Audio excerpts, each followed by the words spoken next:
Hello friends, आज है Monday morning और आप देख सकते हैं मौसम कितना ठंडा हुआ है।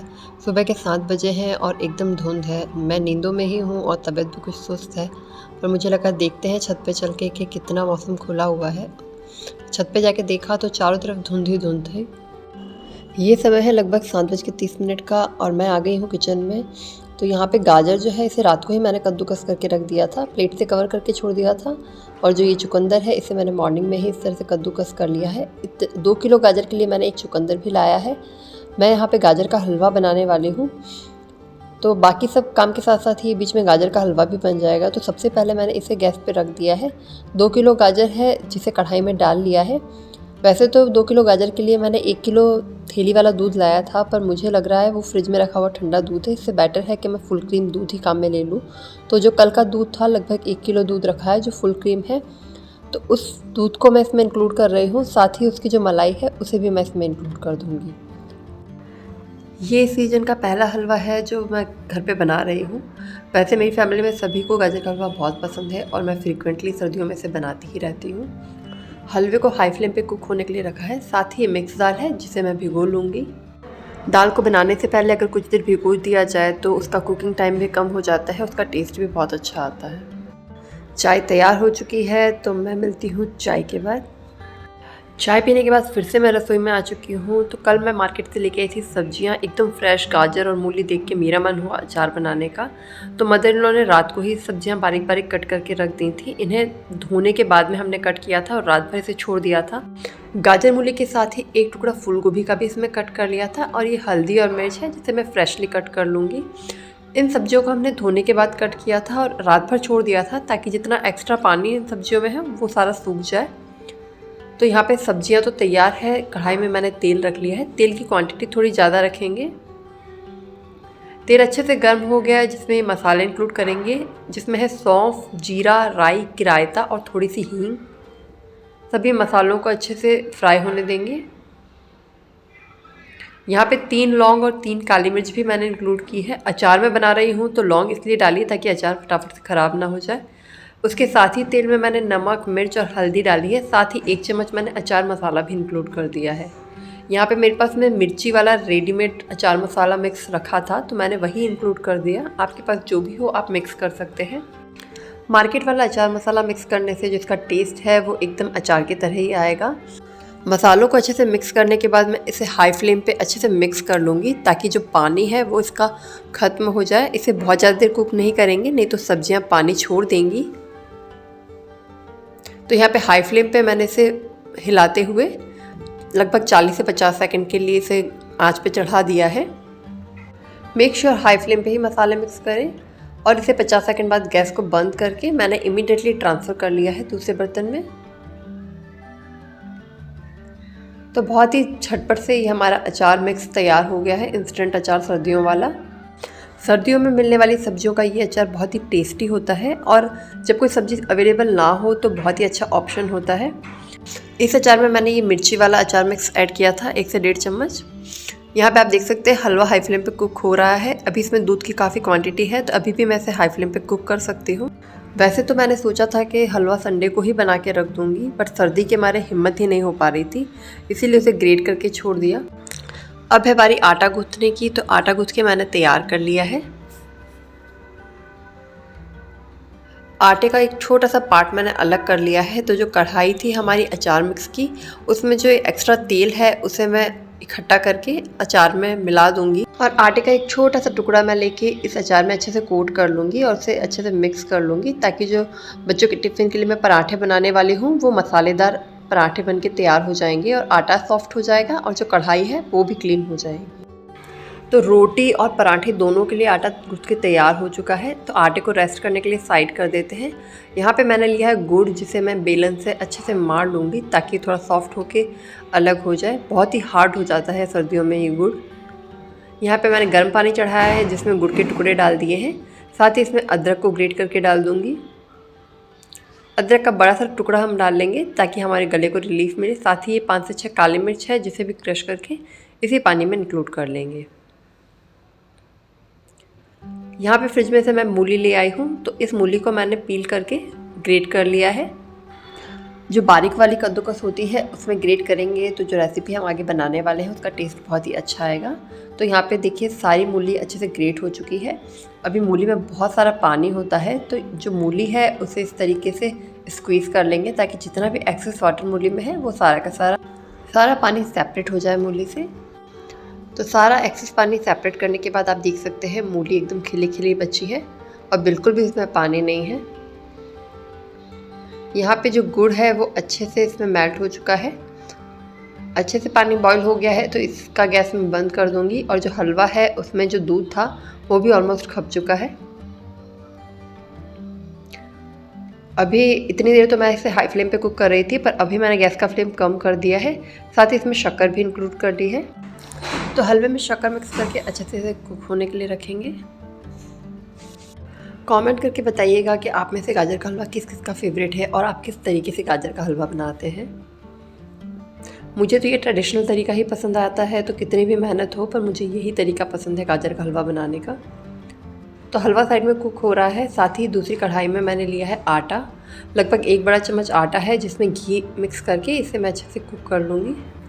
जैसे ही आटा 90% कुक हो जाएगा हम उसमें गोंद भी मिक्स कर लेंगे और इसे भी इसमें सेक लेंगे। आप देखेंगे गर्म आटे की वजह से गोंद फटाफट से सेक के तैयार हो चुका है और एडिशनल एफर्ट्स भी नहीं डालने पड़े।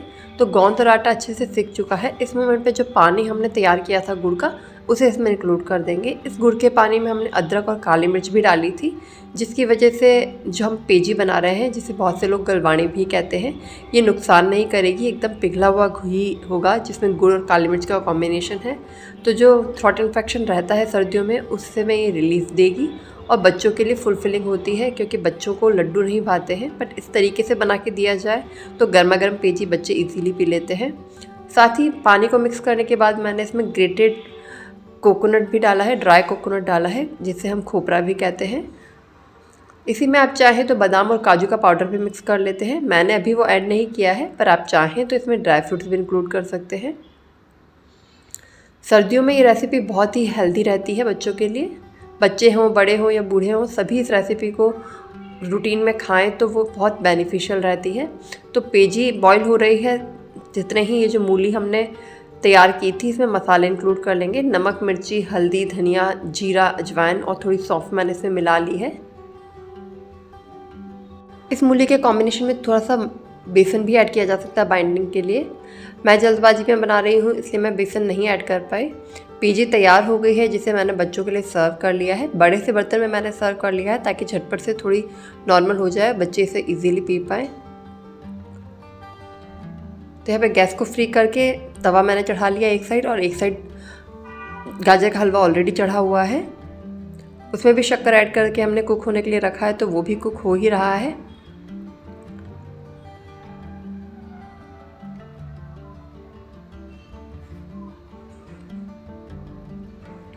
सबसे पहले मैं नॉर्मल आटे से गाय की रोटी तैयार कर लूँगी। हमारे घरों में तो पहली रोटी हमेशा गाय की निकाली जाती है। कितना भी लेट हो पर पहली रोटी तो हमेशा गाय के नाम की ही निकलती है। क्या आप भी ऐसा रूटीन फॉलो करते हैं? कमेंट बॉक्स में शेयर कीजिएगा। तो जो हमने मसाले वाला आटा तैयार किया था अचार के मसाले के तेल को कोट करके, उस आटे से मैं पराठे स्टफ़ करूँगी। तो जो मूली की हमने स्टफिंग तैयार की है इसे अच्छे से मिक्स कर लेंगे और इस स्टफिंग को इसमें फिल करते हुए बच्चों के टिफ़िन के लिए पराठे तैयार कर लेंगे।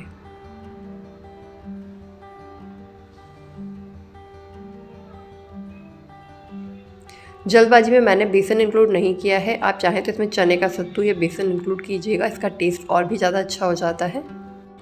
बेसन इसमें इंक्लूड करने से जो मूली पानी छोड़ देती है वो इशू भी नहीं होता है, क्योंकि बेसन उस पानी को एब्जॉर्ब कर लेता है। तो यहाँ पे स्टफ़ की हुई मूली के पराठे भी हमने बेल के तैयार कर लिए हैं, जिन्हें एक एक करके मैं सेक लूँगी बच्चों के टिफ़िन के लिए। तो फाइनली बच्चों के लिए तो खाना तैयार हो चुका है, चाहे उनका ब्रेकफास्ट हो चाहे उनका टिफ़िन का खाना हो। अब है बारी बच्चों को थोड़ा सा असिस्ट करने की, ताकि वो स्कूल के लिए टाइमली तैयार हो जाएं। और जो बच्ची है उसकी चोटी भी मुझे ही बनानी होती है, तो बच्चों को थोड़ा सा हेल्प कर दूंगी। उससे पहले लंच बॉक्स पैक कर लेते हैं।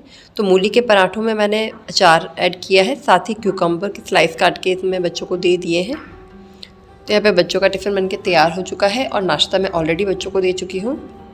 चूँकि मेरे बच्चे लड्डू खाना पसंद नहीं करते हैं, इसलिए हम लोग पीजी बना लेते हैं, जिसकी वजह से जो सर्दियों में एडिशनल रिक्वायरमेंट होती है बॉडी को, वो सारी फुलफ़िल हो सके पीजी के थ्रू। तो बच्चों को स्कूल भेज के मैं फिर से आ चुकी हूँ किचन में अपनी सेकंड पारी के लिए। तो जो दाल मैंने भिगो के रखी थी उसे मैंने चढ़ा दिया है गैस पे।